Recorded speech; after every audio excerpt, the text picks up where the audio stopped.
Hello, everyone, and welcome to the Wrestling Conversation. My name is Brett West, and you are live on Pro Wrestling Inside and Out, and we're going to be joined with the co-host Jack Lord and Rodney West. Welcome to the Wrestling Conversation. This is Pro Wrestling Inside and Out Live. We appreciate you being with us. Any comments and questions, send them in. But guys, I believe we need to just jump right into it on this show. Let's talk about Hulk Hogan. Let me ask y'all this question, and Jack, you probably know more than most because you have researched this and you have talked to Russ. Does Hulk Hogan get a bad rap? A rap, I guess a rap would be more like it.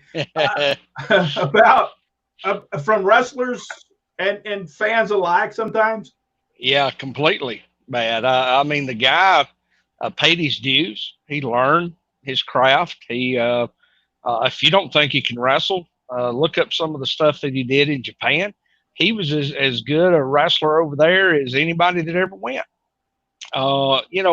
Vern kind of molded him into a bigger character. And of course, then the movie happened and then Vince picked him up and, when they put him into a mold. And the mold worked. It worked very well. And they didn't let him get outside those parameters. But if you say that he can't work, then you don't understand what wrestling's all about, because he really could work. He was really good. Rodney, they say, this is what they say. Well, Hogan, he buried people. He got in people's way. But if you're trying to be at the top, you're going to try to stay there. Am I correct? I would assume so. You're not going to say, hey, Vince, put me on the first match next time. That's where the big money's at. I mean, you're going to try to stay there. And furthermore, you're not going to convince Vince McMahon that Hulk Hogan needs to be on the first match. He's already proved himself. You don't do that. It's just like going to Vince McMahon Sr. and say, oh, by the way, Bruno's not doing his job anymore. Get rid of him. It wasn't going to happen. I mean, when you have a commodity that is established and you, no matter what you do with him, no matter who you put him with, it draws every time except when you're the Earthquake. But other than that, it draws just fine. No. And to complain about Hogan being in the top spot, I think you need to talk to Vince McMahon, who gets in the top spot. Well, I think they talk about him even in WCW that, he kept his spot there. But I'm sorry, but one of these days, if I ever get to a top spot, I'm going to try to keep it. I don't know about you. Yeah, you're not going to go in and ask somebody. I'm giving that. Well, here's the other thing about being in that top spot is you got to continually earn it. If you're not producing, if people are not buying those tickets and the merchandise and everything, you're going to naturally get pushed out of the way. I don't care how bad or how much politicking you do in the back, numbers are what everybody looks at. And, it's not a Kevin Nash situation who, worked his way into a top spot and kept everybody down, but never could deliver really. And I'll take the heat for that comment. I don't care. Wait a minute. Here, I got to pull something up at. Jack just turned heel. Okay, good. So, but now Hogan always delivered. I mean, to right up till he quit wrestling, he was still bringing people in. People were still buying tickets to see Hulk Hogan on the show. No matter what he did, he delivered. Well, do you think there's a difference there? Do you think people don't understand what he went through to become a professional wrestler? Oh, I don't think they have a clue. Or let me older guys like us, yeah. I mean, we were kind of around. I remember seeing him as Sterling Golden, so I'm familiar with him, and I saw, he did the territories. He earned his spot. He didn't get handed anything. Well, let me go through for people that might not know some of the stuff. Terry Bollea was born in Augusta, Georgia. He began watching professional wrestling at 16 years old, and here is a photograph of a very young Hulk Hogan in high school. This is from his high school yearbook. While in high school, he moved to Tampa. He moved to Tampa, Florida, where he fell in love with the American Dream, Dusty Rhodes. That was the guy that he loved to watch regular, and he regularly attended the wrestling matches at the Tampa Sportatorium. It was at one of those wrestling cards that he saw superstar Billy Graham. And let's be honest, he stole a lot of stuff from superstar Billy Graham. Who didn't? This is true. Who didn't? And he wanted, after he saw Billy Graham, he wanted to be just like superstar Billy Graham. And he was. He was very much like him. Hogan was also a musician, spending a decade playing the bass guitar in several Florida-based rock bands during his spare time. Hogan worked out at Hector's Gym in the Tampa Bay area, where he began lifting and weights. And many of those wrestlers who competed in Florida region visit the bars where Ruckus was playing. That was his band, and here's a photograph of Ruckus. Here's Hulk Hogan when he was playing, or he was not Hulk Hogan yet. He was just Terry Bollea playing in the Tampa area. And among those people that would come and see this band perform was Jack and Jerry Briscoe. So a lot of people say, who got Hulk Hogan his first chance? And that would be these two men right here, Jack and Jerry Briscoe. So they're the ones that found Hulk Hogan. Now, impressed by Hogan's physique, the Briscoe brothers asked this man right here, Hiro Matsuda. I'm gonna tell you what, that was years ago. It looks like it was during a fair somewhere. That was the young Hiro Matsuda. I don't think he was that young when he was training him, but they asked him to train Hulk Hogan. And that was in 1976. 1976. Hulk Hogan does not become Hulkamania until 1984. WWF until 1984. At the beginning of his training, Matsuda broke Hogan's leg. Now, there is people that say that Matsuda did not actually break his leg. That he did hurt his leg, but he never broke his leg. Now, I don't know. Have y'all heard this, that he really didn't break his leg? Yeah, I've heard that too. And Hogan, he's one to embellish a lot of stuff, but I'll go with Hogan on this one. If he was hurt, he was hurt. All right. It's held up. Now, but it didn't matter that he did get hurt. He still came back. Let's stop right there for just a second and say, back in those days when you were trained to be a professional wrestler, it's not like being trained to be a professional wrestler today. No. They beat you pretty badly. And hurt your feelings. And they hurt your feelings. Yes. Yes. Yeah. You did. Nobody was nice to you.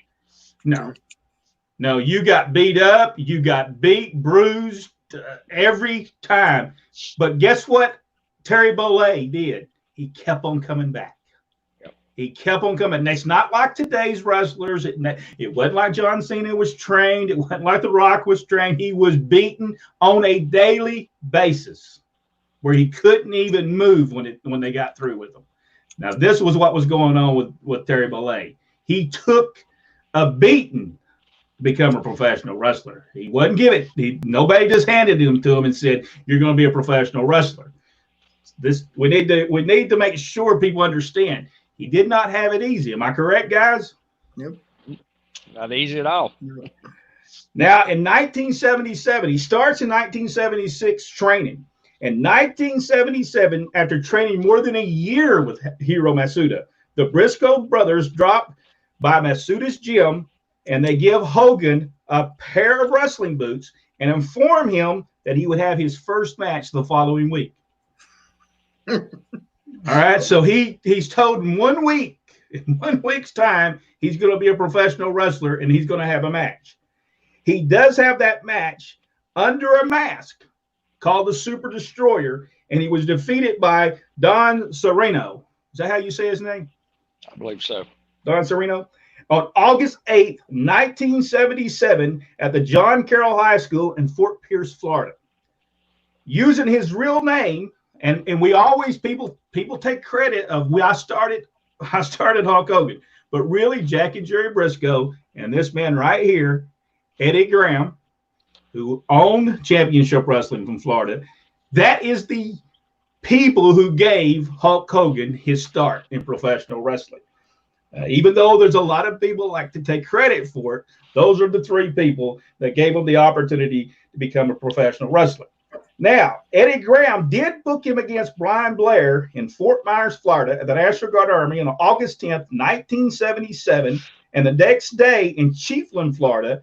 And he would have several matches with Blair in August. He would also wrestle against Frankie Kane, the Great Mephisto.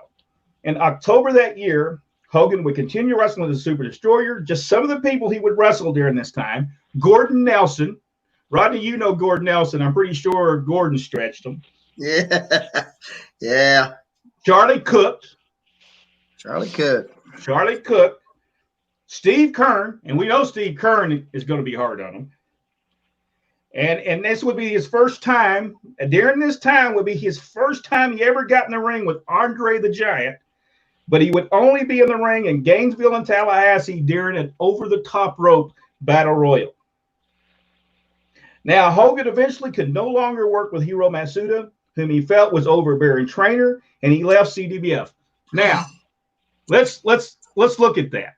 1 year, he was beaten probably pretty badly by Hiro Matsuda. I bet you Matsuda enjoyed every moment of that. He probably did.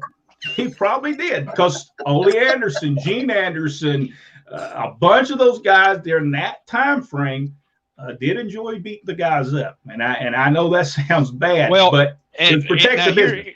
Here's something else about the way they did that, though, is if they saw potential in you, yeah, they would beat you up. They would stretch you, but they were trying to teach you at the same time.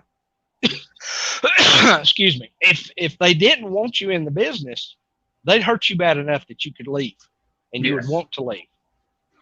Yes, they see the potential. Jack and Jerry Briscoe seen the potential in Terry Bollea. They seen the size that he had, and they knew he had something. Now, they didn't say that he was a great wrestler, but they knew he had something. He had that size. He had what it took to be a professional wrestler. And if two people know, Jack and Jerry Briscoe would. And it took some time for them to talk Eddie Graham in to say, listen, give this kid a chance.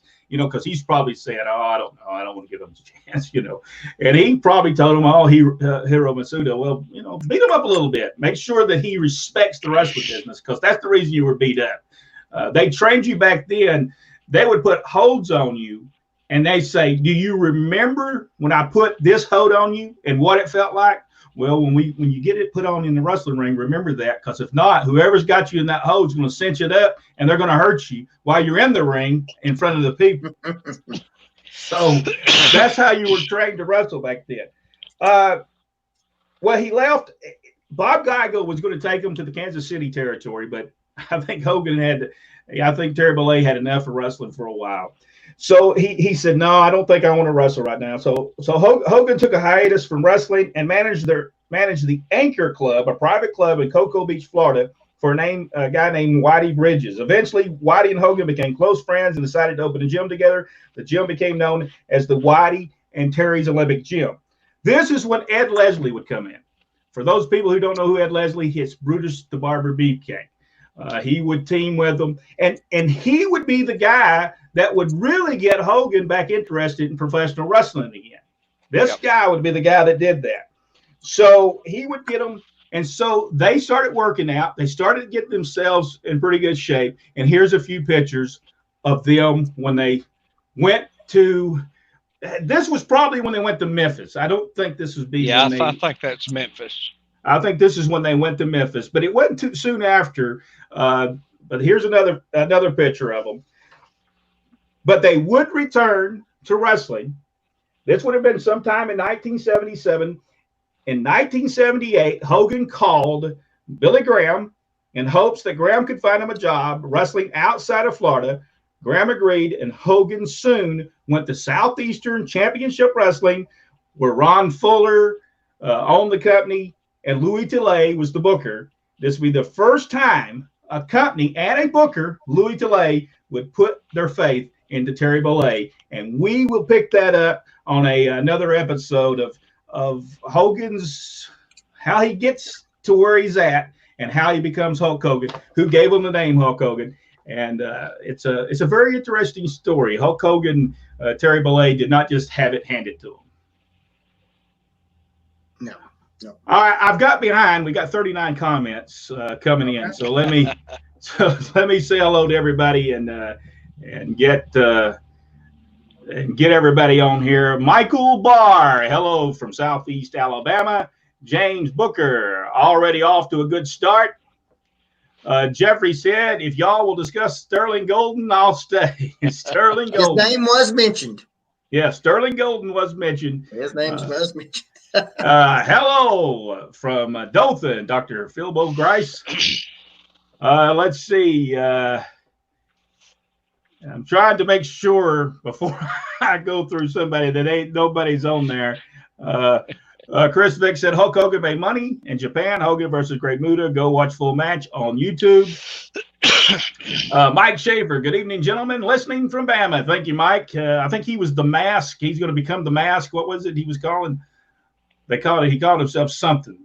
Mask Complainer. I can't remember. The Mask Complainer was who he was going to be. There, I agree with Lou. Hogan's wrestling ability, 2 out of 10. Well, that is true, but he still drew a lot of money in the wrestling business, though. He got better after he left Southeastern. He really did. This is true. He was pretty bad. He was pretty bad with Charlie, because when I saw him for his brief run in GCW, he was not very good. He was very impressive, but he was not very good. Lynn said that tonight he will be better than he has been in the future. I guess his wife put a muzzle on him to make sure he didn't say anything wrong. Richard Hood said Hulk Hogan took wrestling to a Main Street level. I would agree that. And Vince McMahon, you put them together. I think both of them did. Michael Barr, look at his turn in the NWO. Even though he turned heel, he did some great wrestling. There's Dennis Cook from Chattanooga, Tennessee. Hey, Dennis. Let's see. I'm just making sure I don't put something on. Kevin Finley, I thought the guy on the bottom was suspended. No, he was only, listen, Kevin, he was only suspended on the Continental Championship Wrestling show. This is what happens when you tell too much of the truth. I'm a merciful booker. Yeah, he allowed whatever I am. He allowed him. Jack allowed him to come back to the wrestling conversation and the Tuesdays wrestling talk, but he can't come back to the. He was too mean to Kevin Sullivan. We can't take it. The snowflakes in the fetal position, thumb in the throat. Can't handle the truth. It's funny. I'm not the one that did the kicks to the whatever, but I'm the one suspended. Mike Shaver said, I agree. Nash and Hall. Nash and something. Dunked up WCW. WCW. Didn't Hogan wrestle in a match for Eddie Graham? Yes, he did. He went as the Super Destroyer there. Let's see. I'm just going through these. I'm making sure we don't put nothing on, because I'm bad about just throwing it on there, and then afterward I'm thinking I probably should have done that. So Lynn said, watch anything he did in Japan, and you will see he could work. He did have some good matches in Japan. There's no doubt. Vince didn't want him to do that stuff, and he did. He had a formula that he wanted Hulk Hogan to follow. Well, now inside the business, Hogan did work. Yes. He was a heck of a worker, because he took care of what he had to take care of and did it the way the promoter wanted it, and it made him millions of dollars. So I think people are today, they think that, because we say, a lot of times we say a wrestler did what he wanted to do. Only to a certain extent when you were allowed to do what you wanted to do. When you wrestle for Georgia Championship Wrestling, you could have, let's say the first match was Raymond Rougeau and Tommy Rich. You would be told, don't throw a punch, don't go outside, wrestle. I don't want you to ever throw a punch, don't throw a forearm, nothing, just wrestle. And then you would be told that in your first match. The second match, they might say, okay, now you can throw a forearm or something in this match. And they would tell you piece by piece, but you did not go out there. And when they wanted Dusty Rhodes to be the star that night, Tommy Rich wasn't going to outshine Dusty Rhodes. because if you did, Tommy Rich was going to be gone. Yep. Because it wasn't made that way, and you knew it.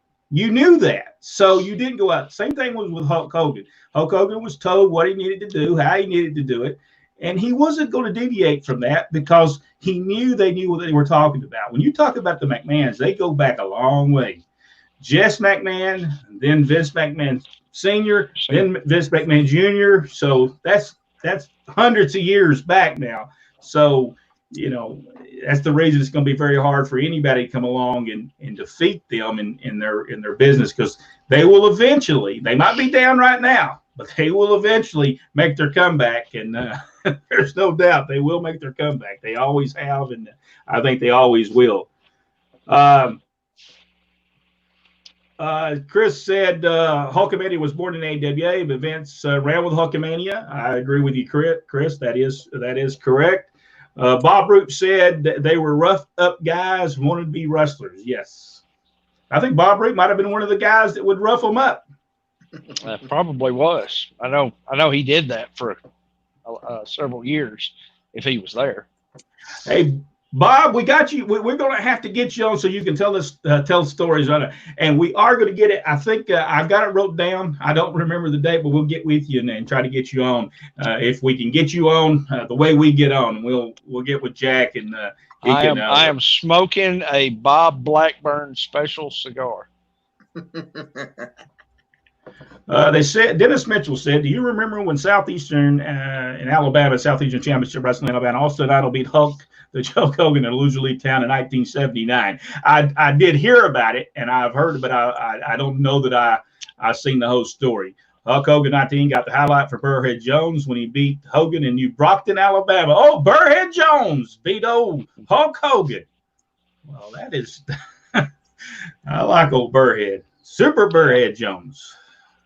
Love Burrhead Jones. All right, so let me move on down here.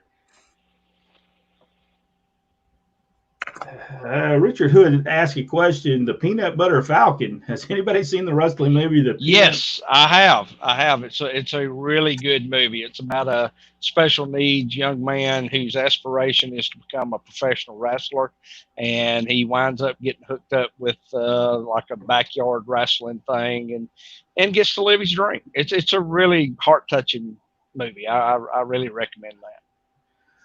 James Booker said, every person I know who's actually met Hogan says he's a great guy. I've never had any problems. I only met him a couple times, but he's always nice to me. Even randomly in public, they say he always treats them well, remembers people's names years later. I never heard anything. I mean, years now you'll hear that he did all this stuff, but back then, never heard that Hulk Hogan. Rodney, did you ever? We were there. We weren't in WWE, but we heard people talk. Nobody said anything bad about Hulk. I remember now. Michael Barr said, first time I met Terry Bollea was in Dothan, Alabama. Dennis Mitchell said, who gave Hulk Hogan the Sterling Gold name? I think it was Ole Anderson. I believe so. I think it was Ole. I don't think it was Jim Barnett. I don't think Jim Barnett would have gave him the name. But I think Ole is. Now, where he got Sterling Gold at, I don't know. I mean, I'd like to ask Ole. Well, I guess he might have seen it on something he was looking at the time, but I don't know how he came up with the word Sterling Gold. But now he was pretty bad when he was in Georgia. Now we have to say he's pretty, but when he went, if there's a video that it just soon after that where he was wrestling in Southeastern Championship Wrestling, he was the Southeastern Heavyweight Champion. Bob Armstrong goes against him. Rodney West, our father, he's refereeing the match, and Hogan took some bumps for Bob Armstrong that was incredible. Have y'all seen that match? I watched it today. So if you've not seen it, go watch that match. It's Hulk Hogan versus do they call him Hulk Hogan on the YouTube video, or is it Sterling Golden against Bob Armstrong? I can't remember now. I'll have to look it up. Either way, go to see that match, and you'll see that Hogan really was putting Bob Armstrong over big time. It was good. Rodney, have you seen it? I have not. Oh, you've got to watch that. Frank said Flair was better than Hogan. Well, yeah. I mean, that's going without saying. I mean, there wasn't too many people that was as good as. As a wrestler, yeah, he was much better than Hogan. As a draw, I think Hogan's probably the greatest of all time as far as making money. Yes, I agree, especially longevity. Now, if you look at Steve Austin, he drew a lot of money in a very, I heard that Steve Austin 1 year made like $14 million. That's a lot of money for one person to make in a 1 year's period. I mean, he drew a lot of money, but he wasn't there as long as Hulk Hogan was. Michael Calloway said, hello from Dothan. Hulk Motor Austin Idol debuted same night in the Farm Center, early 1979. Well, I'm going to be honest with you now. People talk about some bad wrestlers. I have to put Austin Idol in there. He's a pretty bad wrestler. When I saw Hogan in Georgia, he and Austin were a tag team. Had matching gear, had the whole 9 yards. I thought it was great. And then 3 weeks later, he was gone. So we were left with Austin. I think Ronnie West, mine and Rodney's father, I think he came to Austin and Sterling Gold and Terry Bollea that night. And when they was teaming with each other, he told them that they both needed to go get them some tie-dyed brown outfits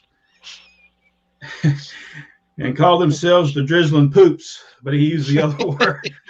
Yes, I remember that story. Yeah, I think he did tell them that. So we'll Dennis Cook, Jack, he got better after you left Memphis. Yeah, I agree. But he learned a lot. But see, he learned that was his first territory where Southeastern really gave him the opportunity to do angles and really get into finishes. Then he goes to Memphis and they allow him to do the same thing. So that's what made Hogan learn the business, is working the territory system. I mean, that's what's missing with wrestling today. Am I correct, Rodney? That's absolutely. Nowhere to develop, nowhere to learn, different styles. It's just somebody brought up the WWE developmental, and that's great. I mean, I have nothing but respect for what WWE's doing, but they're teaching everybody to work exactly the same. Yeah. So you're not getting different varieties of styles out. When you come in there, everything's whitewashed and, you're taught the WWE way. So, yeah, the territories are definitely the biggest thing missing today. By the way, Kenneth Smith said you had a great show. I think he probably Saturday night, right? He did. Yeah, he came out Saturday. All right, good deal. Daryl Johnson, new listener in North Carolina. Hey, Daryl. Thank you so much. And if you're watching on YouTube, give us that thumbs up. I don't, on the Mid-South Wrestling, I do something else when I do it. But we'll give it we'll do the thumbs up. And subscribe to the channel and let people know. If you're watching it on Facebook, let the people know about Pro Wrestling Inside and Out. And, so we talk old school professional wrestling. And we'll also talk about some modern stuff, which we might later on later on, if we have time, we'll talk a little bit about some new things that's going on in professional wrestling.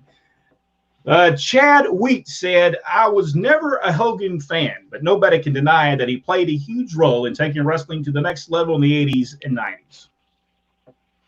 Mike Schaefer said, the mask complainer in the house. He's got his mask on.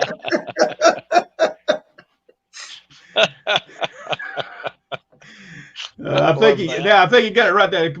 Basketball. He had that spelt wrong. I didn't even notice it. I just read it right. I like the other spelling. Yeah, I think that was better. Bob Blackburn said, amen. Michael Calloway, as a Southeastern Championship Wrestling historian, was at WTVY for the Boulder Andre Arm Wrestling Angle. Boulder Andre won Boulder Race NWA World Championship Farm Center, missed Boulder Race 2 at Rip Hughes Stadium. But, Michael, the one thing I would like to ask you and send it back, when you went to these crowds, what was the crowds like for Terry Boulder on the main event? Let us know how many people you think was in there, especially at the Rip Hughes Stadium. I think how many people does that hold? But I think it sold out. I think it was packed for that show. And that tells you that one thing, Louis Toulet was able to help him along. And he gave him just enough so he could draw money. And he probably said, don't do this, don't do that, don't do this again, don't do that. And he got them through so they could draw money with him. Plus, he just he had a fantastic look. Kevin said, does Jack think Vince will sell the WWE or give it to his son-in-law? I don't believe he'll ever sell. I think that's a family thing. I mean, he's a billionaire. What's he going to gain with a few more $1 billion? You know, he's got more money now than he'll ever spend. I think he's building that for the future, for his grandkids. I don't see it ever going out of the family. I hope not, anyway. Yeah, I don't think so. Tim, kind of a little nasty to you. You know, Yeah. I think he's turned heel. He's turned heel. I think he is a heel, though. I'm not going to let him change in my office anymore. Oh, he said when Jack runs out of cigars, he's like a grouchy old woman. He says women, though. You don't want to be in the same room with him. That's just mean. That's just mean. To be honest, I'm kind of that way when I have cigars. Well, I'm sorry, but I'm gonna have to put that on, Tim. I'm gonna have to turn that one on because I believe you just did. Let's see. Hogan also starred in the Rocky film. I think that made the turn for Hulk Hogan. Don't y'all agree? Yeah. That was huge. Right. Huge thing. Thunder Lips, if I'm not mistaken, right? And the guy smart enough to market off that was not the guy he was under contract with. It was Vince McMahon. Vern didn't see the future in it. Exactly. That is exactly. Black Hayes Fink. Black Hayes Fink. The Fink. Said, very interesting picture right there. Well, how you doing? Thank you so much for being a part of Pro Wrestling Inside and Out. Who drew more? Bristol Ralph Romine? I guess that's how you say. Who drew more, Flair or Hogan? Hogan. Rodney? Hogan. All right, Larry Brock. And that, nothing against Flair. Nothing against Flair. One of the greatest of all time. But Hogan's the draw. Well, I think you've shown Larry Brock said Flair. I think it's shown too if you go back and Larry's a heel. That's right. I forget. All right, let's see. Bubba Griffin is in the house, Pensacola. Let's see here. I'm going to make sure. Lynn said Dutch tried to give him the name Tarnish Cooper, whatever that. Copper. Copper. Sorry. All right, it makes more sense now. Tarnish Copper. In other words, he was mighty green.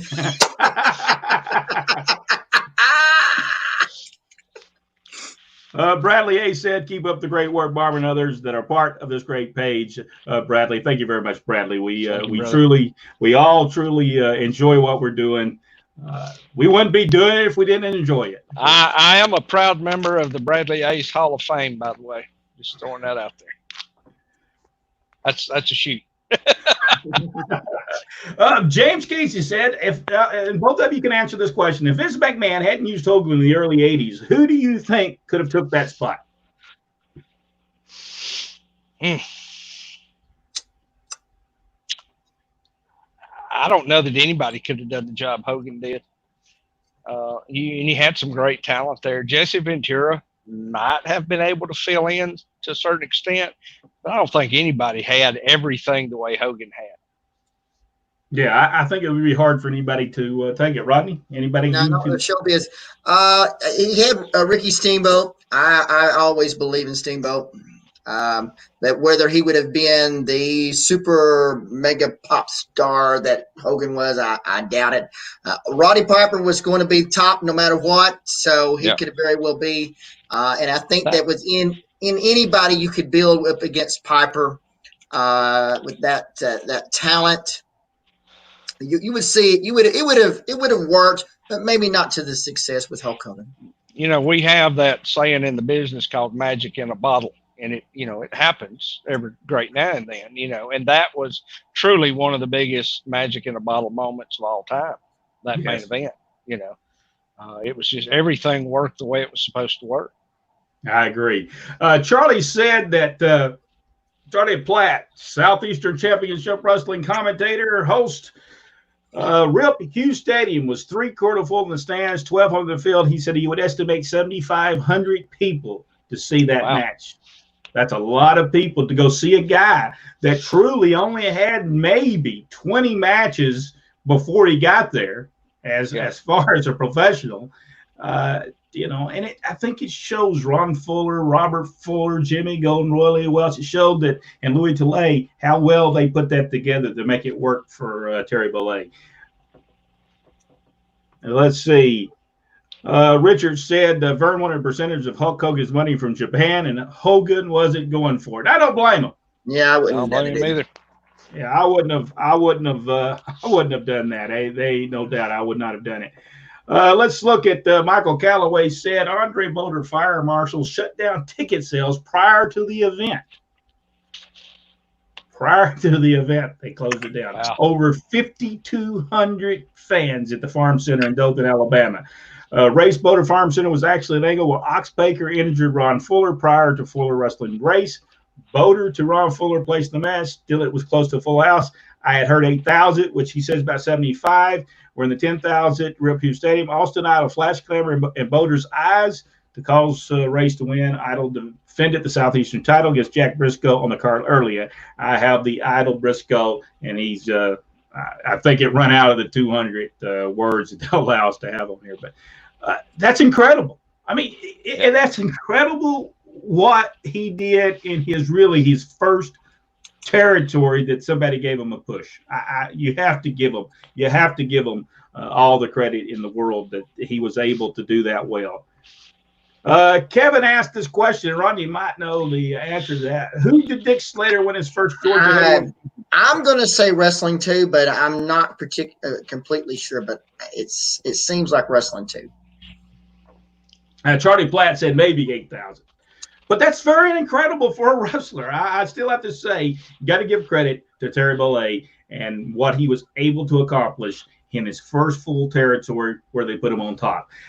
All right, guys, it is now time to talk about Jerry Lawler and Andy Kaufman. He's got his shirt right there. On April 5th, 1982, they would have their first match. But this started way before then. This actually started on November 23rd, 1981, when Andy Kaufman would come to Memphis, Tennessee, and want to wrestle women. Now, in 1981, I do remember Dad saying that Andy Kaufman called Georgia Championship Wrestling. He wanted to come and do it. He wanted to do it in front of real wrestling fans. He had been doing it in front of comedy fans and stuff like that, but that wasn't getting – I don't think they got the reaction he wanted. I think they were just laughing. And he didn't want people to laugh. He wanted them to boo. So he goes on November the 23rd. Let me see if I got some pictures and stuff of Andy when he was wrestling women. Now, I don't know if this is here's one right here where he's wrestling. I don't think this is actually in Memphis. But he would do this all over the place. But he come to Memphis, and on that November 23rd, 1981, they sold out the Mid-South Coliseum. Now, they might have already been selling out the Mid-South Coliseum anyway. So it just so happened to him be on the card. But then he would come back on November 30th, 1981. Jack, Rodney, did y'all see the match that he had with Foxy? I did. It was perfect. It was beautiful. It was very good. Very good setup the whole way around. Exactly. I mean, this girl, she was taking him down, and the people were going nuts. And that was another sellout. Now, this would have been on November 30th, the week after the Thanksgiving show. So, an incredible. So then she comes back the next week, and she's going to wrestle him again. And this is when Jerry Lawler gets involved. Jerry Lawler, a very smart person, because he actually seen something. He said, wait a minute now, I've got to get myself involved with this. In an interview, Jerry Lawler said that he went to Andy Kaufman and asked if he could, if they wanted to do an angle with him. He said, oh, no, I don't wrestle men, so I'll get hurt. He said, you're not going to get hurt if you wrestle against me. You know, and Lawler was smart because he wanted to get himself a little rub off of Andy Kaufman. You can't blame him. I mean, I would probably wanted to do the same thing. All right, now they build this up. They build it up on that one where they I believe if I'm not after they did the Foxy thing, I think Andy Kaufman was gone for a few months, but he sent in and was going to sue actual Jerry Lawler for touching him during that match. Am I correct in this? Yeah. Was it that? I believe that was the interview he said where he was at poolside with his lawyer, and they put that whole suit angle over pretty good. Yeah, it was good. You know, I felt bad about that, and he took that girl's head and rammed it into the. Y'all remember that? Yep. Oh man. You know, no wonder he had heat. I mean, you know, you couldn't get away with that today. They'd throw you off television if you tried that today. Yeah, but that was great heat back then. And he played it up. I mean, he knew what he had to do, you know, to make that work. And he was willing to do whatever it took. And you could tell he respected the wrestling business. He did. Yep. You could see that that respect was there. And but then he would go have the match, and that's the one that Jack described right there, the T-shirt, where he would go against Jerry Lawler. Packed house, sold out at the Mid-South Coliseum. You know, the interviews he sent in prior to all this, they were tremendous. Rodney, you remember the interviews, all the interviews he sent in? That's right. The reason that Memphis smells so bad is because they need to use this, and he pulled up a roll of toilet paper. So, you know. Had a bar of soap at one time. Let me bar of soap. SOAP soap. Try it. You know, now, it was great stuff. I'm not for sure. Now, he could have done all these interviews after this match, okay? But there is a time frame in there because he was there for a long period of time. He started in 1981, and he was there until 1983, right before, I guess, when he got diagnosed with cancer. And he was there. It was a long, drawn-out thing, but they did it well. You know, they didn't shove him down everybody's throat every week. So it was very well played out. Here's a picture. Andy Kaufman with Jerry Lawler. He's doing the old me. He always did.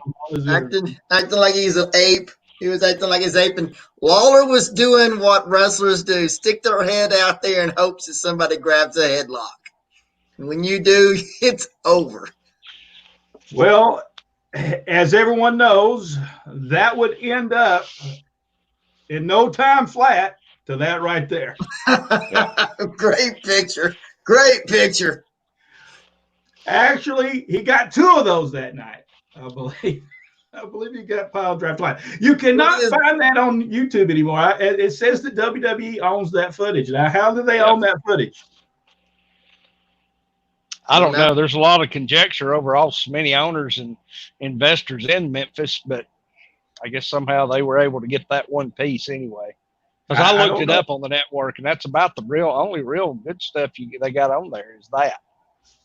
Well, he ends up right here, laying in the ground here. Now, I will tell you a story that Jerry Lawler told. He said that he pile drived him, and he said he did that other pile driver. And he said during this match at some point, he actually gives, I guess he gives him a suplex, and he knocks Andy Kaufman out during the suplex. He finally wakes back up really quick, but he said, I get knocked out because I guess he lands on his head. But he says he's laying there, and Jerry Calhoun, Jerry Lawler finally says, go tell him to get up. It's time to get somebody to help him up and go. And he said, he goes over there and says, get up. He says, I need an ambulance. Call an ambulance. And he says he gets back. Jerry Calhoun goes over to Lawler and says, listen, he wants an ambulance. He said, no, that's going to be $300. We're not going to pay $300 for an ambulance. No, don't do that. He says, I'm not paying $300. You tell him to get himself up and walks. He says, Jerry Calhoun goes back over there, looks down at him, and says, he said no. He said, well, tell him I'll pay for it. So he gets back up, goes over there, tells Lawler, he says, listen, he's going to pay for the three. He said, okay, if he wants to pay for it, let him pay for it. And they say it takes forever to get, but this is how much Then they not only does he say that, they carry him out. Let's see, I think this was right here. They carry him out. No one leaves. No, that whole building stayed. That whole building stayed until he gets put out. He stays in the hospital for 3 days in Memphis. Yep. 3 days he stays in Memphis, Tennessee, and he milks that thing. That's how much he cared about professional wrestling. He stayed there for 3 days. He leaves. Jerry said, I never talked to him afterwards. He said it was months until they called to be on this show right here. Yep. And I watched that today too. That is spectacular. Rodney, give your thoughts about this, because I know we watched. This was beautiful. It was perfectly done. Kaufman, sincere. Lawler, sincere. Even the look Lawler is getting, it's not over exaggerated. Lawler's doing his, well, you're nobody look type thing there. Listening to him, Dave's kind of just taking in the whole thing. But yeah, just a beautiful thing. And so sincere, so legitimate. Did not come over as campy at all. Even with David Letterman making his comments, I think there's some of the words you can say on this program, but I've said time and time again, you cannot throw coffee. I thought that was good. And to my understanding now, Letterman had no idea what was going to happen. And in fact, it was years before he allowed any wrestlers back on his show again. I mean, a long time. Jerry Lawler tells the story. He said he gets a call from Andy Kaufman months later, and he says, hey, do you want to be on David Letterman's show? And Jerry Lawler says, well, yeah, I want to be on the David Letterman show. He said, well, we'll figure out the date and they'll go. They even set it up as they go there. Andy Kaufman would not be in the same room with Jerry Lawler at the actual meeting at 10:30 in the morning to go over what they wanted to do. And they wanted to do this. This is the things they wanted to do. They wanted to bring in, and they would get one segment. They'd get into it with each other. The second segment, they would make up. He would apologize to Jerry Lawler. Jerry Lawler would apologize to him. So they'd be, and he would sing some song after it. Jerry's thinking to himself, I don't know about this, but he said, I go back to the room. He said, I'm sitting there. He said, I get a call, and it's Andy.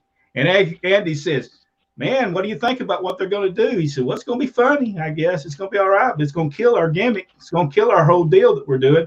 And he said, got real quiet. And he said, well, what if you slap me? What if you slap me on there? He said, man, they'll never show it. He said, they'll never show it. He said, well, yeah, you're probably right. You're probably right. He said, we hung up the phone. That was it. So I get there to do the show that night. He says, I don't. We've not talked about anything. He said, everything that happens on that show that night was all improv. It was all on the wing. They had talked about it, but they didn't know they were going to do it until he did it. He said that was what made it. And it aired. And it was probably, I think, on the top 60 of the most biggest things on television. It is in the top 60 things of what's happened on television. That's incredible. There's all kinds of other stuff we can talk about. We're going to run out of time, but we'll have to come back to it because it was awesome, and I think that match went everywhere. I think they even Watts talked about it on Miss South. They never had the match there, but he talked about it on his show. We covered it, I think, a few weeks ago. But yeah, Watts talked about the Lawler Kaufman situation. And this man right here, Bill Apter, is the one that put it all together.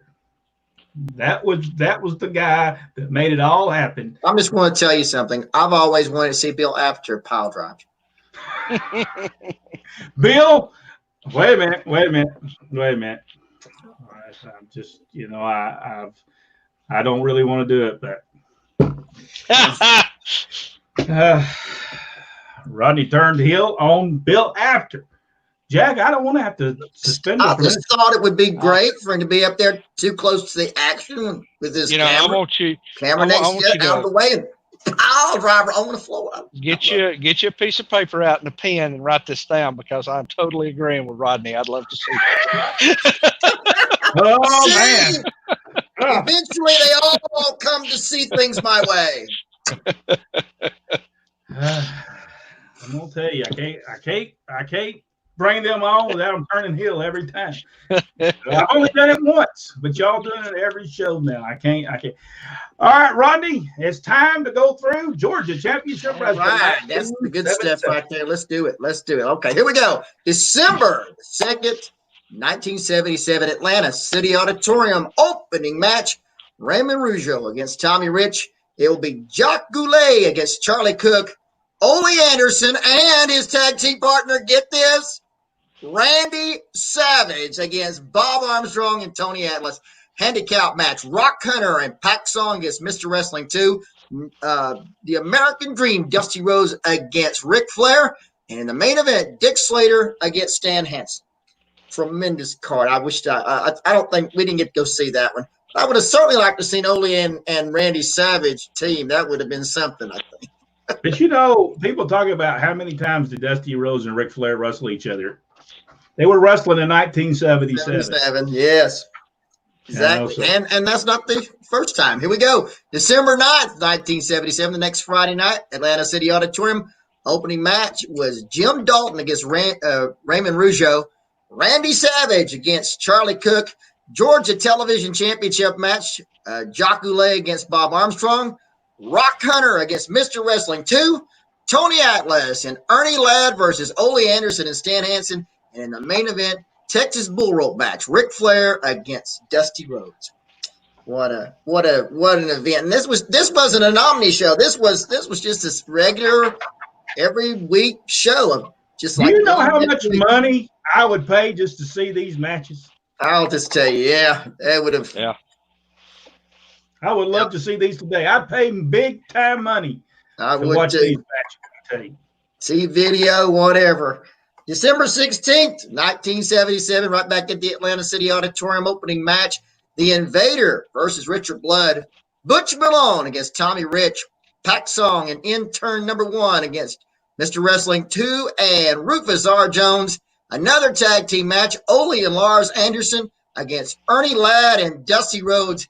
And in the main event for the Georgia Heavyweight Championship, Dick Slater versus Stan Hansen. And that's the night Stan Hansen becomes the Georgia Heavyweight Champion. By the way, I think the Richard Blood at this point is Tito Santana. It's Tito Santana, yeah, I think so, right? Okay, at this point, I think Ricky Steamboat's already getting pushed pretty big time. And I think one of our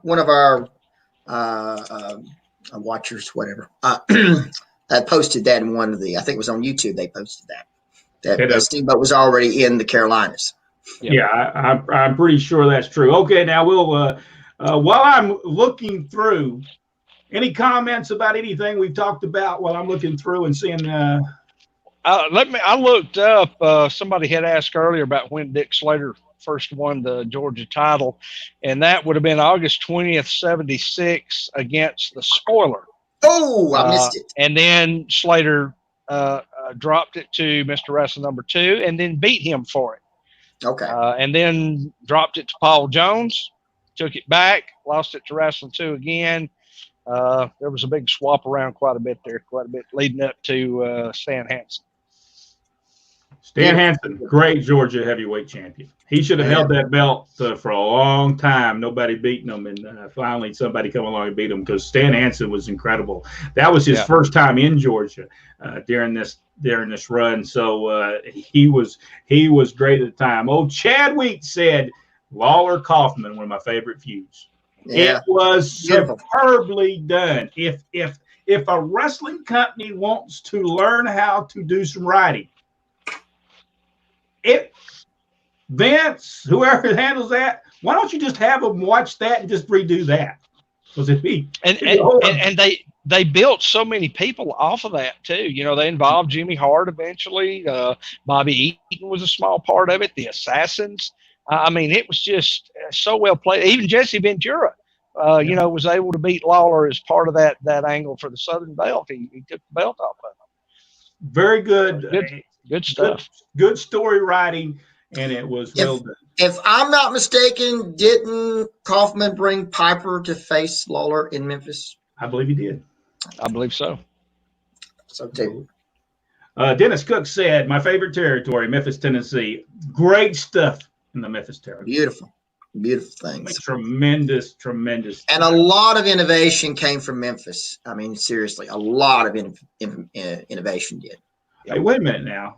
Michael Calloway has the Idol Briscoe match on video with Charlie Platt doing the ring intros. Uh-oh. Proof is in the pudding, Michael. We want to see it. Yeah, we want to see it. We want to see it, yeah. Because Michael, if I don't see it, I'm going to turn well, now I've messed myself up here. I can't find to get myself turned off. Okay, there we go. I got it took care of now. Lynn said he didn't want no comment on Memphis and Andy. He must not like that little Andy Kaufman. Well, I guess WCW did try there where they put that on that the WCW championship on that moron and degrade the championship. I do remember that. At least they did put the Southern Heavyweight Championship on that. They did put it on Jimmy Hart a few times. That's right. Well, James don't agree. He said he was not one of the greatest angles. So James, we can all be wrong. But I mean, hey, if you didn't like, you don't like it. Some things just ain't cup of tea. Like, all elite wrestling is not my cup of tea. Some people like it, some people don't. But it's not my cup of tea. But hey, we all like different stuff. Some people didn't like Ole Anderson. So Andrew Scott said he was at the match. Whoa! All right. That had to be an experience. Michael Barr said Andy Kaufman, the intergender wrestler. He was a champion, was he not? He was. Intergender world's champion. Yeah. That's right. Wait a minute. James came back. James did come back. He did say Andy King was the greatest thing. Okay. So I guess he read his post there, and he. Okay. All right. Well, I mean, there for a minute, James, we thought you turned heel, so we to make sure. If somebody said any Brute Bernard stories, be honest with you, I don't know that I ever saw Brute Bernard ever wrestle. He was before our time. Heck of a reputation, though. I have seen some stuff when he was in Australia, but other than that. Michael Barr, by the way, Jack said, you're correct. Jack, you're wrestling. Once again. Everybody got to be good at something. That's right. Jeffrey said, in the match, Andy actually got his bell rung from the side suplex instead of the pile driver. That's that Billy the Black. Yeah, Billy back suplex.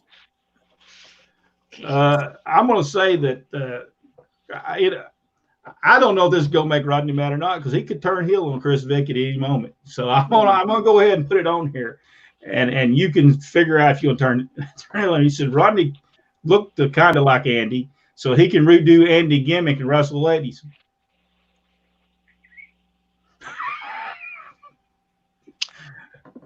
I'll be back.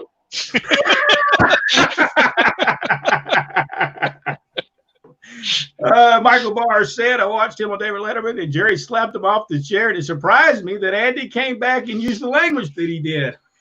Yes, he did. Oh, okay. I blacked out. Somebody said something about me redoing somebody else's gimmick. Yeah, I don't think that's going to happen. I'm whipping everybody. What about when Jerry slapped Andy in the face of the night show? That was the greatest. It was the David Letterman show, but that was late show. That was beautiful. Beautiful. It was a very good thing that they did, and probably put Jerry Lawler on the map as probably being a real big star everywhere. That just probably outside of Memphis, nobody knew who Jerry Lawler was. Well, that was nice. World news. The next day. So that was huge. Yeah, huge. Mike Schaefer said, great angle, Jerry and Andy fooled a lot of people. Man, I just heard a motorcycle go by somewhere. Did y'all hear that? It was coming through. It was coming through. I thought it was going to come through the house all at once. Coming through. Rhett Harrison, a new listener in Mississippi. Hey, Rhett. Thank you so much for being a part of the show. You'll find out that we give you a great little bit of history, and sometimes people turn heel on here, so be very careful. Yeah. At any moment, it could happen. Jack can, Rod. I don't ever. I'm a Rodney and I are trying to match Big Show's record for turning heel in babyface.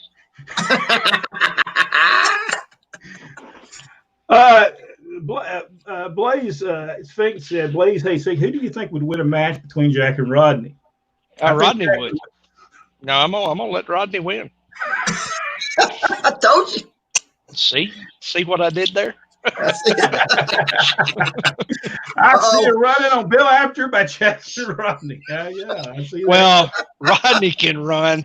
I'll just lumber on in there. It probably done. I'll corral everybody be at the concession stand by the time I get there. Hey, I'll corral in your way, and you can do the pile driver. I'll do a roll in and not a run in. Be fantastic. Michael asked, can anyone become a face on this show? If you send me $100, yeah. Mike Shaver said, "No, no fun being a face. He'll always have the fun," and that's the truth. I think you got it. Well, you also, when you're the heel, you also have to change territories a lot. You can't stay in the same. That's true. Eric asked, "What do you think took Slater out of the main event? Was he a huge draw?" Yes. I don't know why he always left. Do you, Rodney? No, I have no idea. In fact, when he leaves, he had no reason to leave. It was top. The house was withdrawing. It seems like he went back to Florida.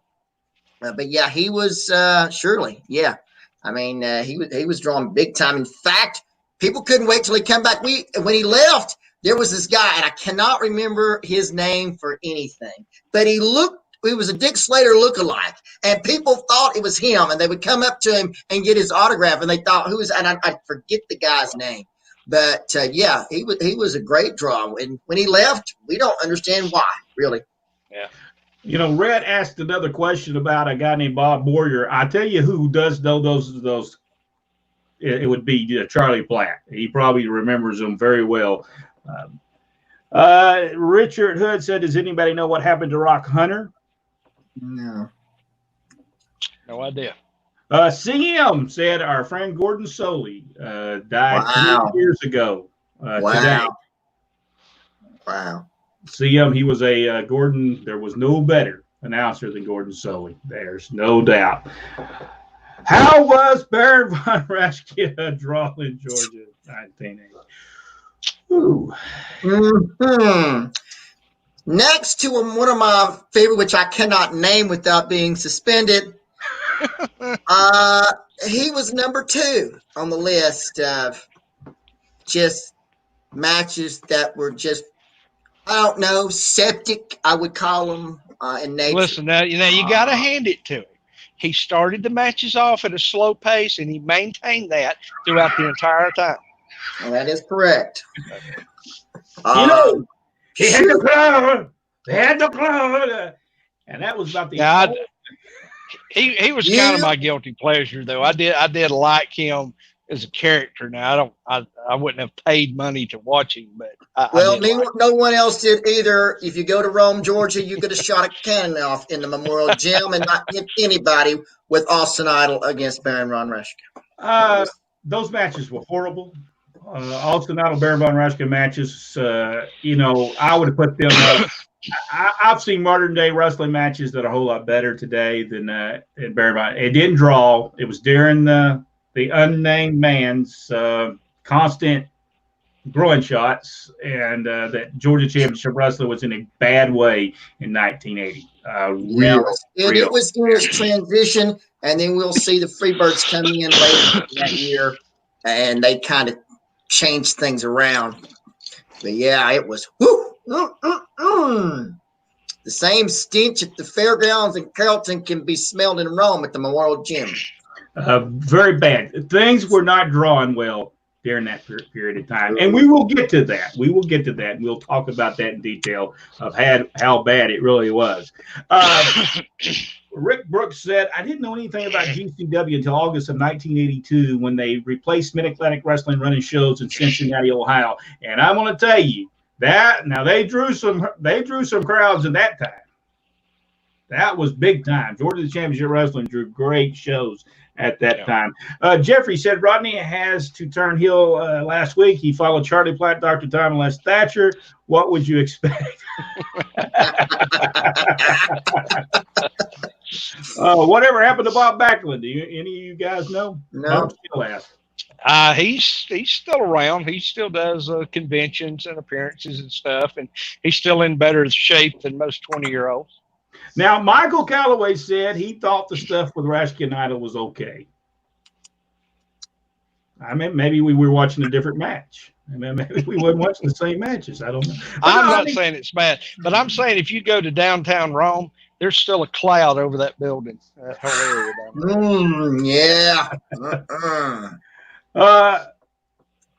He said, was the Dick Slater lookalike you referred to earlier, Bobby Blaze? No, I think that would Bobby Blaze would have came years later. No, he was the guy that I'm thinking of as slightly smaller than Slater was, but he didn't stay very long. It seemed like I remember us going to one of these high schools, and he had a line of people wanting his autograph, and they found out it wasn't Dick Slater. There's man. Kevin said, "That's all you need to know." Yes. And that's all we needed to see. Been a great manager. Yeah, he's been a great manager. Yeah. You know, but if you watch some stuff from AWA, it was very different. And maybe if he had anybody except for Austin Idol, wait a minute, there might be the problem. But anyway, but if you watched him, in the Carolinas with Mid-Atlantic, not so bad. But for whatever reason in Georgia, I'm telling you, that was. Seems like it was Idol and Rich was the hot program. Not sure it was the same, but it was the same time frame. Yes, but it really never really drew. Idol and Tommy Rich. It just didn't have any. For some reason, it didn't draw. You know, they did some good stuff with him. They broke his leg, him and Harley Race, but it just did not draw for that time period. And it just there was a reason why they asked Tommy Rich to leave for a while. Tommy Rich was not drawing as well as he had drew prior to that. So they thought if they could get him out of Atlanta for a while, that maybe, what's the old saying? If you don't leave, you can't be missed. And I think that was the deal. He needed to leave because he wasn't drawing the money that, and he really never drew the money that he did prior to, even when he came back to Atlanta. Yeah. He just didn't. Michael said, yes, we were. Evidently, we were watching different matches. Okay. But listen, what we see or what Jack see, all of us might watch different matches and see something different in them. Sure. We might have been looking more of an inside look at what was going on. No, we were looking at Austin Idol pulling Baron von Raschke's tights down to his knees as he's trying to get back in the ring. And that's enough right there to make anyone say, you know what, I want to see this. Who was booking the territory at that time? I don't think it was Louis Tillett, I think. I believe it was Louis Tillett. I believe it was. Because I think at the time Dad was going to normally if Austin Idol was there, because they were big buddies, he and Louis were big buddies, normally that's the reason. Red said back in the day he would go to the wrestling matches at the Wade Kennedy Livestock Show Arena in Hattiesburg, Mississippi in the early Gulf Coast wrestling days. Bob Steele, who do you think was the greatest wrestler of all time? I'd like to hear from each of you. Jack, I'll let you start out with that. And then we're going to have to go at some point. Yeah, Lou Thesz. I'm going to go with Buddy Rogers. I like Buddy Rogers. I'm going to go with Lou Thesz because of his longevity in the wrestling business. I didn't see a lot of his matches, but for longevity, I think he was the greatest wrestler of all time. I truly believe that Lou Thesz was there for years. I think maybe over 50 years he had drew money in the wrestling business. Sure, absolutely. Tim Truitt says, somebody say something about fired up. No, nobody did. No, nobody did. Michael said, good one, Brent Rocky. Michael, we love you, even though you thought Baron von Raschke and Austin had a good match. We still love you. All right. Any final comments? Because we're going over. Any final comments, Jack, on the show tonight? No, nothing to much add tonight. It's a great night. Had a lot of fun. ProWrestlingTees.com. That's right. Get your shirts. Man, they got all kinds of stuff there. All kinds of stuff. So get there, get it. Also, if you want to go to our Facebook page, you can buy Pro Wrestling Inside and Out T-shirts. You can get the T-shirt I Turned Heel. Rod, and that's I think, what did you say, Jack? It was in support of Rodney's Thursdays. Yeah, the Rodney West Heel Fan Club. I'm going to tell you this right now. This is not over with on this Continental show right here. Hey.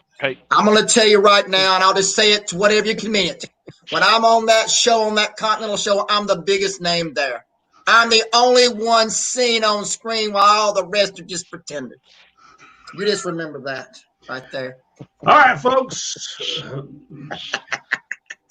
If you are watching on YouTube, give us a thumbs up, subscribe to our channel, and hit that notification bell. It'll let you know when we're going to upload other videos about professional wrestling history. Also, if you are on Facebook, give us a like. Whoa.